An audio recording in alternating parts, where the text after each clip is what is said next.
to me that, wow, this really makes an Great attractive ground cover. Sure. Right. It has white flowers Yep. in June. Yep. And then we'll have fruit that is eaten by wildlife, and then in the fall it turns this really vivid red color. So. And you just mentioned another point, that around the perimeter of the building, rather than putting in what I would call typical big box perennials, Right. it's native plants. It is, right? yeah, yep. And we applied that same philosophy of planting not only native plants, but plants that are native to this site. So right. everything that we've planted in here were things that that Keith documented in the early 2000s. So along the building we have New Jersey tea, which is a native shrub. We have some of these other native grasses that are growing along there. The dewberry has come in. We've even had prickly pear cactus that's popped up. Nice. Okay, so that's good, and it's low maintenance. Low Yeah. maintenance. Right? It's really good. It is. Yeah. Once it becomes established, especially. Yeah, so. for sure. Well, and I know the firefighters here were also helpful in like some of the transplanting, some of the watering, and I want to talk to some of them because that's kind of a unique way that they did it. So yes. hopefully they'll chat about that. Okay. So, all right, I'm headed back to the building.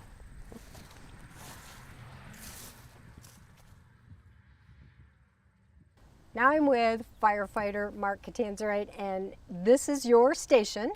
Yes, it is. And what do you love about this space? Oh, we just love the natural, outdoor, beautiful, the beauty we get to enjoy here on a daily basis. Right. I walked a little portion of that trail, so tell me about that. Why is it there, or do all fire stations have that? I think you're seeing that more and more in the fire service now. I know our fire department trustee, Steve Downey, wanted to incorporate that into this design. Firefighters like to decompress sometimes if you've had a tough shift or a busy day. Yeah. It gives you a chance to, one, exercise, and two, to be outside and enjoy the elements that we have outside, and the beauty of the nature that we get to enjoy. Because you have such an interesting role, right? You're either like kind of in the station, kind of maybe waiting for something to happen, or you're in a really high stress situation fighting a fire. So this landscape and that trail gives you a little bit of an escape. It really does. Yeah, it really does. The changing of the flowers, there's been a lot of work Steve Sass has shared with me to figure out what plants should be here. There was an interesting time, speaking of that trail, where the trail was going in and you were scrambling to move some of those native plants. So tell me, did you help with that? We were concerned because this is on a natural Indiana savanna, and we have the prickly pear cactus, which is really unique in our area. And there were times we were trying to actually move those cactus and transplant them, and we were able to save quite a few. Quite a few. Yep. And those plants, once transplanted, need water. Correct. How did you do that? Well, we are a fire station, and we do have fire trucks, and there's no running water out in those locations. So we actually used our fire trucks with our firefighting hoses. That's great. And we were able to irrigate and keep the plants alive. So pretty much you just parked and shot the water. Absolutely. That's like the biggest irrigation system you could ask for, right? Right. That's great. And I know nowadays you can like pretty much pinpoint where the water's going, right? It's not just you certainly can, yep. Which is amazing. Yeah. So, well, it's certainly going to be fun over the years to watch this change. One more thing though I have to ask you about, because Steve's told us the station name and station 19, but you have a nickname for this station. It's not uncommon for firefighters to give fire stations a nickname, so this station is nicknamed the Cactus Ranch. Because of the prickly pear cactus. Because right? of the prickly pear cactus, yeah. I bet there's not many stations in Indiana that have that name. You're probably right, yeah.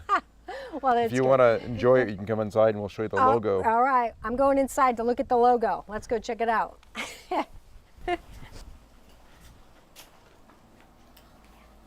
That is so cute. Very cute. Cactus Ranch. Gotta love it. Hey, remember, you can find your own outdoor elements when you visit area parks and natural areas. We'll see you soon.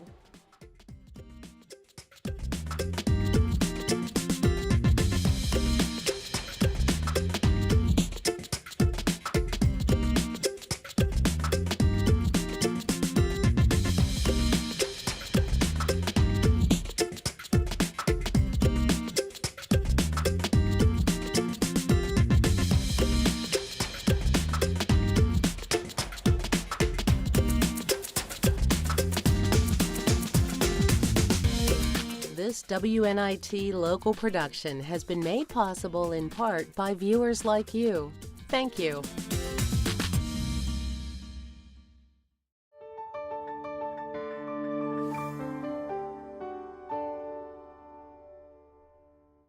Next on WNIT. Take a breath, feel the heat. There's something about walrus, an animal we all recognize, yet one that few have ever seen. This is like a dream come true. These islands of ice are their sanctuaries. As Arctic temperatures rise, I wonder how walruses will cope in an ice-free world, and how baby orphans like this one will survive. Wednesday night at 8. Mysterious megastructures sprawled across the Arabian desert. Can new technology reveal the secrets behind their ingenious engineering? I've never seen this. It is unbelievable. And the people who built them. This is a once-in-a-lifetime discovery. Ancient Desert Death Trap on Nova. Wednesday night at 9. On Secrets of the Dead, a queen living under house arrest. She's head of a government in exile. In captivity, she is still Mary, Queen of Scots. A lost cache of her letters, written in code. Cipher becomes so important to make sensitive information secret. Now, follow the team of code breakers who are cracking the Queen's code on Secrets of the Dead. Wednesday night at 10.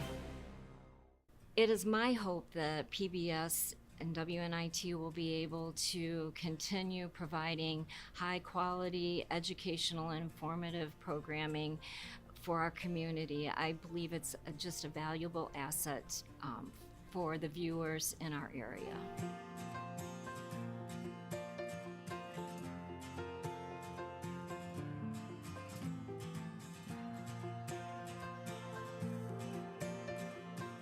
From the American Songbook to A Capitol Fourth, great performances and more, PBS brings music for all generations to audiences in small towns and big cities across our country. As Americans, we are united by the music of such great composers as Bernstein, Copland, Ellington, and of course, George Gershwin. Please help ensure that outstanding arts programming, valued services, and great music will be here on PBS for years to come by making a gift to this station in your will, trust, or retirement plan.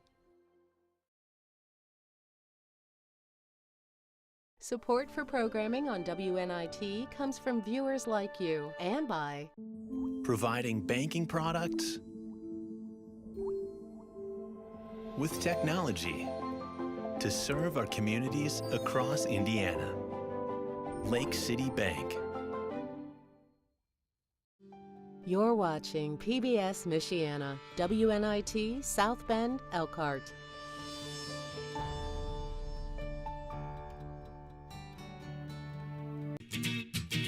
One, two, three, four, get my shoes and out the door. 5, I'm alive. 6, 7, 8, feeling great. 9, gonna shine, life is good. I'm doing fine. 10, gonna do it right and do it again, yeah. I look into the sky with all the beautiful color, but there's more than just for me, so gonna share it with another. I got to show, to give, let out. I want to sing and shout. Take a look and see a beautiful morning that turns into a beautiful evening, and together make a beautiful life. And if you wanna see, then come along with me. That's right. And if you wanna... Welcome to Experience Michiana. I'm so glad you're joining us this week. We are deep into fall and there's plenty of activities for you still to experience.